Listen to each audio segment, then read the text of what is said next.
Hello साथियों, नमस्कार। एक ही ऑनलाइन क्लास में आपका हार्दिक स्वागत है। मैं अजय सर आप लोगों के बीच साथियों टीजीटी पीजीटी आईटी यानी कला से संबंधित साथियों महत्वपूर्ण वीडियो पे प्रश्न लेके आए हैं साथियों। जो वीडियो है आज का बहुत ही इंपॉर्टेंट और महत्वपूर्ण है। इसमें जो हम क्वेश्चन देखते हैं 20 क्वेश्चन होता है। कितना क्वेश्चन होता है साथियों?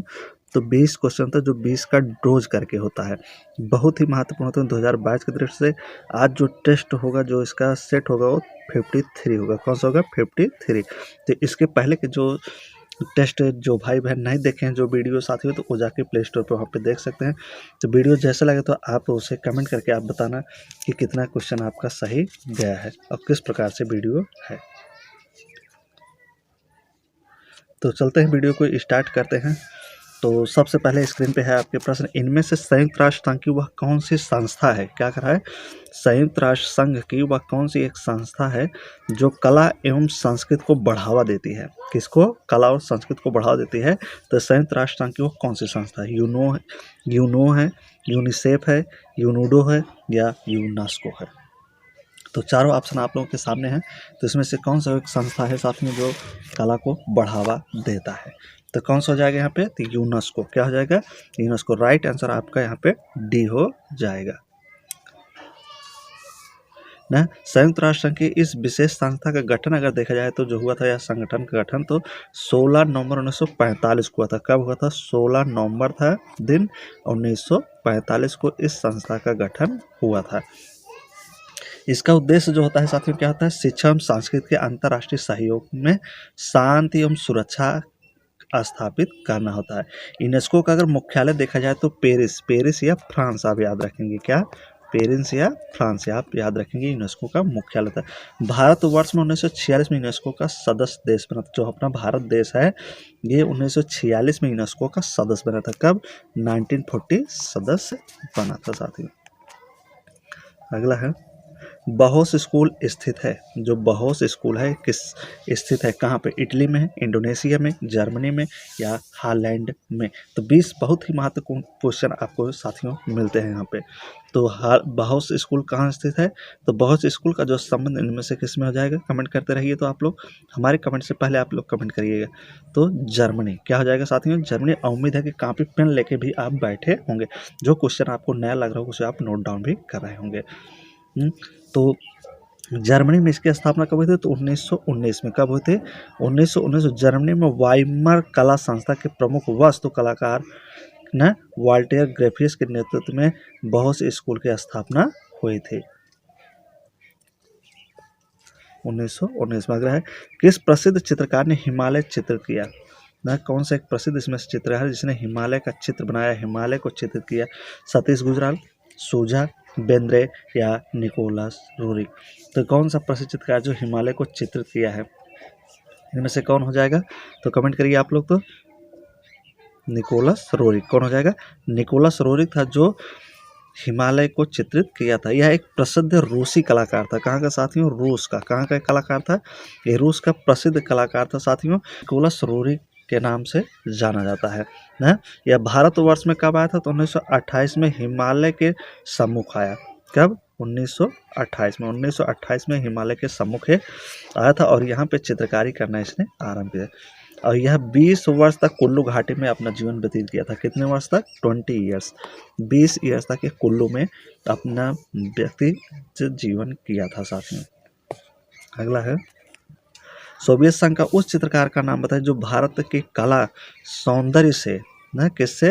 भारत के कला सौंदर्य से प्रभावित होकर भारत में ही बस गया। कहाँ का कलाकार था? सोवियत संघ के कलाकार था। सोवियत संघ जो रूस है वहाँ का कलाकार था और भारत के कला सौंदर्य से प्रभावित होकर भारत में ही बस गया था। कौन सा कलाकार था? बोरोस्की, सोरोस्की, निकोलस रोरिक या दसो दानियल? तो कौन सा कलाकार था साथियों? तो यहाँ पे निकोलस रोरिक था जो भारत में ही आके बस गया था 1928 में हिमालय में और 20 वर्ष तक के कुल्लू घाटी में अपना जीवन व्यतीत किया था साथियों। तो विभिन्न प्रकार के हिमालय से संबंधित चित्रकारी के लिए जाना जाता है। अगला, निम्न में से कौन युग्म सुमेलित नहीं है? तो इसमें देखिए 4 युग्म दिया गया है। पूछ रहा है कि इनमें से कौन एक सुमेलित नहीं है। तो जो नहीं है उसे हमको ढूंढना है ना। 3 सही है और 1 सही नहीं है तो उसी को ढूंढना है कौन सही नहीं। तो उस्ताद जाकिर हुसैन तबला, श्रीमती एन राजन वायलिन, श्री अमजद अली खां सितार, पंडित हरिप्रसाद चौरसिया बांसुरी। तो चारों का देखिए संबंध किससे है और कौन इसमें से एक नहीं है उसी को हमको ढूंढना है। तो अगर देखा जाए तो उस्ताद जाकिर हुसैन जो थे तबला वादक थे, सही है। श्रीमती राजन जो है ये वायलिन बजाते, ये भी सही है न। पंडित हरिप्रसाद चौरसिया बांसुरी बजाते, ये भी सही है। लेकिन श्री अमजद अली खां सितार न, तो यहाँ पे सितार वाला जो है ऑप्शन है आपका गलत हो जाएगा, ये सितार से संबंधित नहीं थे श्री अमजद अली खां न। तो राइट आंसर यहाँ पे क्या हो जाएगा आपका सी हो जाएगा न। अगर देखा जाए तो ये सरोद वादक थे, क्या थे साथी, ये सरोद वादक थे। अमजद अली खां जो थे सरोद वादक थे, क्या थे, सरोद। यहाँ पे देखिए सरोद न, ये सरोद बजाते थे, सरोद वादक थे अमजद अली खां, तो इसलिए यहाँ पे अलग हो जाएगा। अगला है निम्न में से कौन सही मिलान नहीं है। इनमें से देखिए कौन सा सही मिलान नहीं है। मंसूर पक्षी और पशु के चित्रकार, रामदास गढ़वाल शैली के प्रणेता, मनोहर रामायण आधारित चित्र के चित्रकार, किशन लाल समुद्र के चित्रकार। तो कौन से इसमें से एक मिलान जो है आप अपने आप में सही नहीं है, तो कौन सा नहीं हो जाएगा। देखिए तो मंसूर जो थे पशु पक्षी चित्रण के लिए जाने जाते हैं, सही है। रामदास गढ़वाल शैली के प्रणेता मनोहर रामायण, कि जो रामदास हैं गढ़वाल शैली के प्रणेता नहीं थे। रामदास का जो संबंध सभी ये अकबरकालीन चित्रकार से है। इनका नाम तैमूर नामा में भी चित्रित है साथियों रामदास का। ये रणथंभौर किले की घेराबंदी के कार्य से जाने जाते हैं। ये गढ़वाल शैली के प्रणेता थे न। रामदास जो थे ये यहाँ से नहीं थे। तो बाकी ये तीनों आपका यहाँ पे ये क्या है, सही है। तो राइट आंसर आपका यहाँ बनेगा बी, रामदास गढ़वाल शैली के प्रणेता नहीं थे साथियों ना। गढ़वाल शैली के को प्रणेता माना जाएगा तो कौन थे, मोला राम थे, ये रामदास नहीं थे। कौन थे, मोला राम था, लेकिन ये रामदास नहीं था। कला शब्द का प्रयोग सर्वप्रथम हुआ, जो कला शब्द है इसका सबसे पहले प्रयोग कहाँ हुआ, रामायण में, महाभारत में, ऋग्वेद में या अथर्ववेद में। तो कला शब्द का प्रयोग सबसे पहले कहाँ हुआ देखने को मिलता है, तो कहाँ देखने को मिलता है साथियों, तो कला शब्द जो है इसका प्रयोग सबसे पहले साथियों ऋग्वेद में देखने को मिलता है। कहाँ पे, ऋग्वेद में न। ऋग्वेद में एक स्थान पर उल्लिखित है, यथा कला यथा सपम यथा ऋणानम संयामयामि याति न। तो यही जगह पे इसका जिक्र हुआ है कला शब्द की ऋग्वेद में। कला शब्द की उत्पत्ति किस शब्द से हुई, कह रहा है कि जो कला शब्द है, जो कला शब्द है इसकी उत्पत्ति किस शब्द से हुई है। अंग्रेजी भाषा के शब्द आर्ट से, संस्कृत भाषा के शब्द कलधात से, राजस्थानी भाषा के कल शब्द से या लोक प्रचलित शब्द कलियुग से। तो किससे हुआ है इसका संबंध, अंग्रेजी भाषा के किस शब्द से इसका जन्म हुआ साथियों, तो संस्कृत भाषा का जो शब्द है कल धात, क्या है, संस्कृत की भाषा का जो कल धात है इसी से इसका जन्म हुआ है। तो राइट आंसर यहाँ पे बी बन जाएगा आपका। कला को वैदिक काल में ज्ञान की डैश डैश के रूप में स्वीकार किया जाता है। जो कला है इसे वैदिक काल में ज्ञान का क्या माना जाता है, विद्या, उपविद्या, साधना या शाखा। तो क्या स्वीकार किया गया है कला को वैदिक काल के ज्ञान में, तो क्या स्वीकार किया गया साथियों, तो कला देखा जाता है एक प्रकार से उपविधा होती है, क्या होती है, उपविधा। तो वैदिक काल में से उपविधा के रूप में स्वीकार किया जाता है। अगला है रामायण के अनुसार सीता की स्वर्ण प्रतिमा, रामायण के अनुसार कह रहा है सीता जी की स्वर्ण प्रतिमा, किसकी, स्वर्ण सोने की प्रतिमा किसने बनाई थी, लक्ष्मण, मायाजीत, रावण या राम। रामायण के अनुसार सीता जी की सोने की प्रतिमा किसने बनाया था,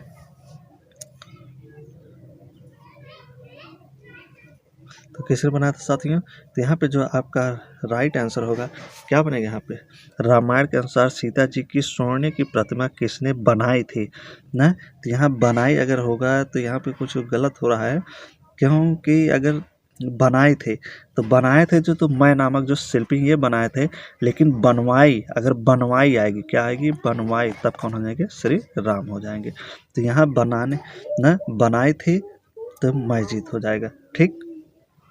अब बनवाए थे तो राम आए, तो राइट आंसर यहाँ पे आप भी लगाएंगे, शिल्पी वही थे। राजकुमार अनिरुद्ध का चित्र महाभारत के अनुसार किसने बनाया था, न राजकुमार अनिरुद्ध का चित्र महाभारत के अनुसार किसने बनाया था? देखा, बनाया, अब बनवाई। बनवाई मतलब दूसरा व्यक्ति दूसरे द्वारा बनवाता है, काम करवाता है। ठीक, यहाँ देखिए, बनाया है, स्वयं बनाया। चित्रलेखा, उषा, ए और बी दोनों उपयुक्त में से कोई नहीं। तो राजकुमार अनिरुद्ध का चित्र महाभारत में किसने बनवाया था साथियों? ना, तो राइट आंसर यहाँ पे क्या होगा? चित्रलेखा। क्या हो जाएगा? चित्रलेखा द्वारा बनाया गया था न। एक प्रकार की यहाँ कहानी भी सुनने को मिलता है साथियों। तो राजकुमार अनिरुद्ध न कृष्ण के लड़के थे न। महाभारत के अनुसार बाणासुर की पुत्री उषा न, बाणासुर की पुत्री उषा एक रात स्वप्न में श्री कृष्ण के पौत्र अनिरुद्ध, कौन थे? पुत्र नहीं थे, पौत्र थे। अनिरुद्ध जिसका नाम था प्रद्युम्न, प्रद्युम्न को ही देखी थी। तो उसकी जो दासी थी चित्रलेखा, उसके कक्ष में रहती थी। तो चित्रलेखा से ही उसने क्या किया था, बताया कि सपने में कैसा ऐसा एक व्यक्ति था ना जिसे हमने देखा। तो उसी पर हिसाब से उसने चित्र बनवाया। तो जाके चित्र किसका बना? अनिरुद्ध का। तो पता लगा कि अनिरुद्ध कृष्ण के पौत्र। ठीक, अगला है अमृता कला विथक्या। क्या करा है? अमृता कला विथक्या वेरी वेरी इंपॉर्टेंट है जितने हैं साथियों। तो शहर कहाँ पे है? अमृता कला विथक्या किस शहर में? भदोही में है, गोरखपुर में है, लखनऊ में है या कानपुर में है? तो अमृता कला विथक्या किस शहर में है? तो कहाँ जाएगा अमृता कला विथक्या आपका है? तो ये आपका गोरखपुर में होगा। कहाँ पे होगा? गोरखपुर में। गोरखपुर में अमृता कला विथक्या है। या अमृत कला विथक्या जो है गोरखपुर का एक दीनदयाल जो विश्वविद्यालय यूनिवर्सिटी है, उसी का ललित कला विभाग से संबंधित है साथियों। अमृत कला जो विद्यालय है न, ये गोरखपुर के न, गोरखपुर क्या है? गोरखपुर, आप याद रखेंगे, गोरखपुर का जो दीनदयाल यूनिवर्सिटी है उसी के ललित कला विभाग से संबंधित है, गोरखपुर से। महात्मा गांधी कला विथक्या कहाँ स्थित है? महात्मा गांधी कला विथक्या ये कहाँ स्थित है? लखनऊ में, वाराणसी में, कानपुर में या इलाहाबाद में? महात्मा गांधी कला विथक्या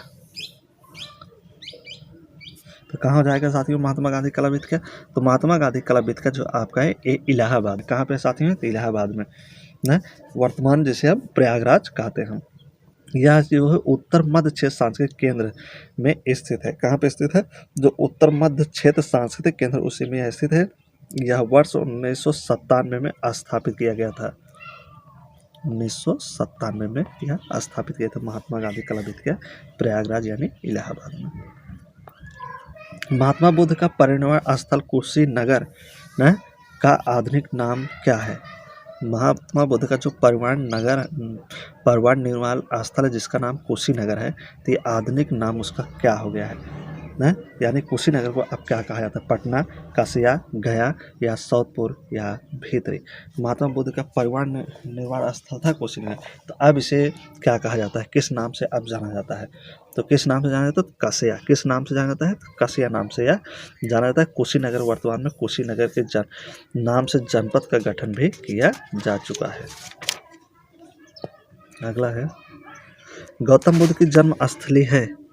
गौतम बुद्ध जो है साथियों, इनकी जन्म स्थली कहाँ है? कहाँ इनका जन्म हुआ था? बोधगया में, वैशाली में, लुम्बिनी में या सारनाथ? गौतम बुद्ध का जन्म कहाँ हुआ था?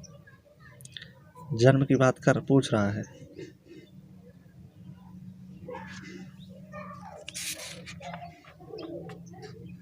ना। तो कहाँ हो जाएगा साथियों गौतम बुद्ध का जन्म? तो इनका जो जन्म हुआ था लुम्बिनी में हुआ था। कहाँ था? लुम्बिनी में हुआ था। दक्षिण नेपाल में। कहाँ पड़ता है लुम्बिनी आपका? तो ये नेपाल में पड़ता है। कहाँ पड़ता है? नेपाल में लुम्बिनी पड़ता है। तराई के मैदान में गौतम बुद्ध का जन्म 563 में कब हुआ था? 563 में। ये नेपाल के जो तराई क्षेत्र उसी में हुआ था 563 ईसा पूर्व में। ईसा पूर्व याद रखेंगे आप लोग, ईसा पूर्व है। क्या है? ईसा पूर्व में। अगला है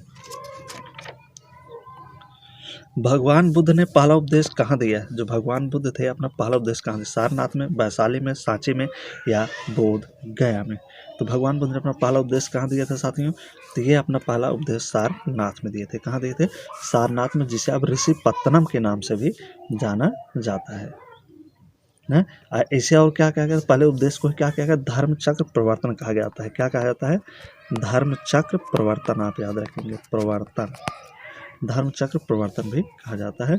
ऋषि पत्तनम, सारनाथ का पुराना नाम क्या है? ऋषि पत्तनम। ठीक, बुद्ध ने अपना उपदेश जनसाधारण की भाषा पाली में दिया था। किस भाषा में दिया था साथियों? तो पाली भाषा में दिया था ना। या कोसल गणराज्य की राजधानी श्रावस्ती में ही दिए थे। सर्वाधिक अगर उपदेश की बात पूछे तो कौशल में, कहाँ पे, कोसल गणराज्य था उसकी जो राजधानी थी श्रावस्ती में। तो सर्वाधिक ज़्यादा उपदेश जो दिए थे ये श्रावस्ती में दिए थे। कहाँ दिए थे? श्रावस्ती में सबसे ज़्यादा उपदेश पूछा जा सकता है। अगला है आपका बोध वृक्ष क्या है साथियों। जो बोध वृक्ष है वो क्या है? बोध वृक्ष क्या है? आंवला का वृक्ष है, आम का वृक्ष है, वट का वृक्ष है या पीपल का वृक्ष होता है। तो बोध वृक्ष क्या होता है? तो बोध वृक्ष अगर देखा जाए साथियों तो पीपल के वृक्ष को ही बोध वृक्ष कहा जाता है बौद्ध धर्म में ना। बोध वृक्ष का जो वैज्ञानिक नाम है फाइकस होता है। क्या होता है? Ficus religiosa. क्या होता है? फाइकस रिलीजियोसा, जो एक पवित्र वृक्ष हिंदू धर्म में भी माना जाता है साथियों ना। यह पवित्र स्थल जो है साथियों अगर बोध गया देखा जाए तो कहाँ पड़ता है? बोध गया। तो बोध गया जो आपका पड़ता है ये बोध गया, ये आपका बिहार में पड़ता है। कहाँ पड़ता है? बिहार में। बोध गया आपका बिहार में पड़ता है। अगला है कोणार्क का सूर्य मंदिर किसके समय बनवाया गया था? जो कोणार्क का सूर्य मंदिर है ये किसके समय में बनवाया गया था? राजा नरसिंह देव, राजा इंद्रजीत देव सिंह, राजा चंद्रदेव, राजा विक्रम सिंह देव के समय। कोणार्क का सूर्य मंदिर किस के द्वारा बनवाया गया था? कौन सा राजा था जिसने कोणार्क सूर्य मंदिर को बनवाया था? कौन थे साथियों? तो राजा नरसिंह देव। यह कहाँ पड़ेगा? उड़ीसा के पुरी स्थित में है। नेक्स्ट जो कोणार्क कहाँ है आपका? तो उड़ीसा। उड़ीसा में कहाँ है? तो पुरी में है। उड़ीसा के पुरी में पड़ता है कोणार्क। कहाँ पड़ता है? उड़ीसा के पुरी में कोणार्क पड़ता है। यह विशाल सूर्यदेव का मंदिर है। किसका मंदिर है? सूर्यदेव का है। सूर्यदेव का यह मंदिर है साथियों। 13वीं शताब्दी में इसको बनवाया गया था। कब? 13वीं शताब्दी में बनवाया गया था। यह मंदिर 13वीं शताब्दी में बना था नरसिंह देव वर्मन प्रथम द्वारा। किसके द्वारा? नरसिंह देव वर्मन प्रथम द्वारा यह मंदिर बनवाया गया था। अपने रंग के कारण किस मंदिर को काला पैगोड़ा कहा जाता है? अपने रंग के कारण किस मंदिर को काला पैगोड़ा या ब्लैक पैगोड़ा के नाम से जाना जाता है? कंदरीय महादेव मंदिर, कैलाश मंदिर, विमल शाही मंदिर या कोणार्क का सूर्य मंदिर को? तो किस मंदिर को ब्लैक पैगोड़ा के नाम से जाना जाता है साथियों? जो कोणार्क का सूर्य मंदिर है इसी को ही ब्लैक पैगोड़ा के नाम से जाना जाता है। कोणार्क सूर्य मंदिर किसने बनवाया था? ये आज का आखिरी और लास्ट क्वेश्चन है आपका। कोणार्क सूर्य मंदिर किसने बनवाया? जो कोणार्क सूर्य मंदिर किसने बनवाया? राष्ट्रकूट, देवराय द्वितीय, चंदेल या नरसिंह देव प्रथम ने? तो कोणार्क का सूर्य मंदिर किसने बनवाया था साथियों? किसने बनवाया था? अभी ऊपर हमने जिक्र किया था नरसिंह देव प्रथम ने। किसने बनवाया था?